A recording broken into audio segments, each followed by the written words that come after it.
நீங்க வெளியே எல்லாருக்கும் போய் இன்ஃபார்ம் பண்ணுங்க, ரோகிணிக்கு சுயநினைவு திரும்ப வந்துருச்சு.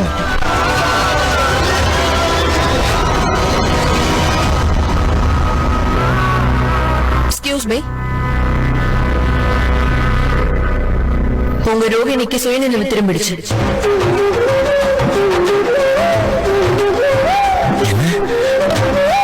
ஜெய் துர்காதேவி, சித்தார்த் நீ ரோகிணி கிட்ட போப்பா. அம்மா தாயே, உங்களுக்கு ரொம்ப ரொம்ப நன்றி.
என்ன தோணுச்சுன்னா,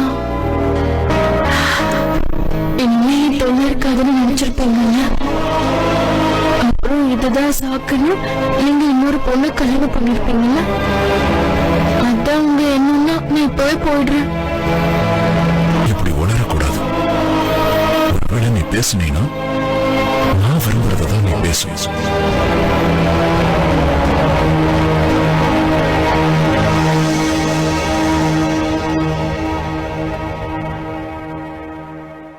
உங்க ரோகிணி உங்களை பெண் தொடர்றத என்னைக்குமே விட மாட்டேன். என்னைக்கும் விட்டுறாது, விடவே கூடாது. ஏன் தெரியுமா?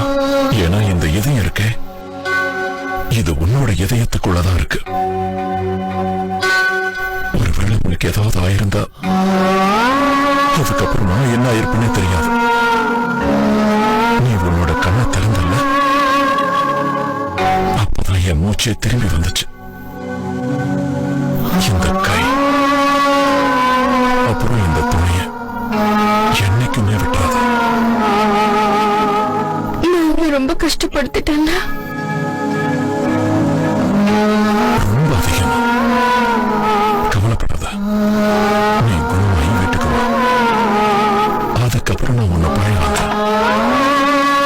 நான் நினைக்கும் போதெல்லாம் உன்னை பழி வாங்குவேன், சரியா?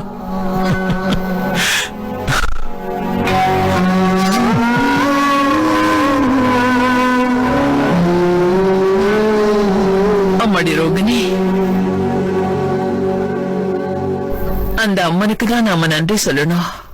எங்க ரோகிணிக்கு சுயநினைவு வந்துடுச்சு.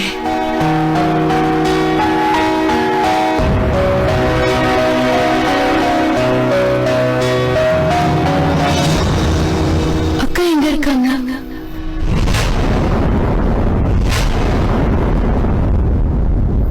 சொல்லுங்க அக்கா எங்க?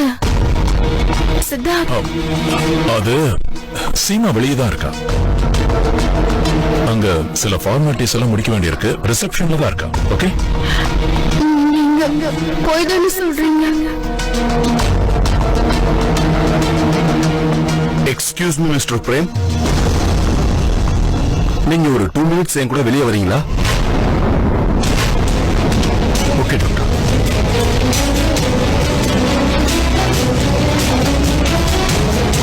அம்மா தாயே, என் சீமாவுக்கு ஏதாவது ஆயிடுச்சா என்ன? அப்படி இருக்காது. சித்தார்த் கண்ணா, நீ ரோகிணி கிட்டே இரு. சரி பாட்டி. அம்மாடி, நான் இப்ப வந்துடுறேன். இப்பவே வந்துடுறேன்.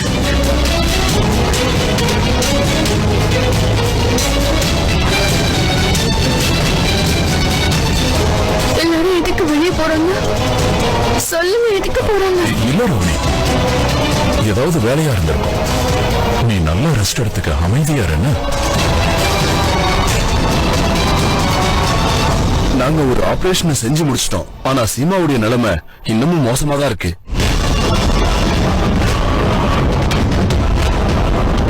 நான் டாக்டர் கிஷோர் கிட்ட டிஸ்கஸ் பண்ணேன். எனக்கு என்ன தோணுதுன்னா, இன்டர்னல் ப்ளீடிங்கை நிறுத்துறதுக்கு இன்னொரு சர்ஜரி பண்ணியாகணும். அப்ப உடனே அந்த சர்ஜரி செய்யுங்க. நீங்க சீமாவோட உயிரை காப்பாத்துறதுக்காக என்ன சர்ஜரி பண்ணணுமோ ப்ளீஸ் அதை பண்ணுங்க. ஆனா என் சீமாவை மட்டும் காப்பாத்தணும். ஆக்சுவலி அதுல ஒரு ப்ராப்ளம் இருக்கு.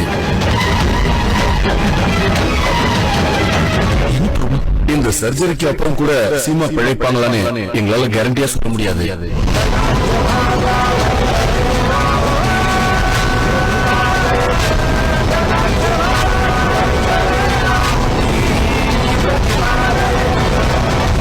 கேரண்டி கொடுக்க முடியாதுன்னா என்ன அர்த்தம்? நீங்க எப்படி அந்த மாதிரி சொல்லலாம்? பிரேம், இங்க பாருங்க, இப்போ அவங்க உடம்பு ரொம்ப மோசமா இருக்கு. இதுக்கப்புறம் அவங்களுக்கு சர்ஜரி பண்ணி அவங்களுக்கு சுயநினைவு திரும்ப வந்தா பரவாயில்ல. இல்லன்னா அவங்க கோமா ஸ்டேஜுக்கு கூட போக முடியும். அப்படி இல்லன்னா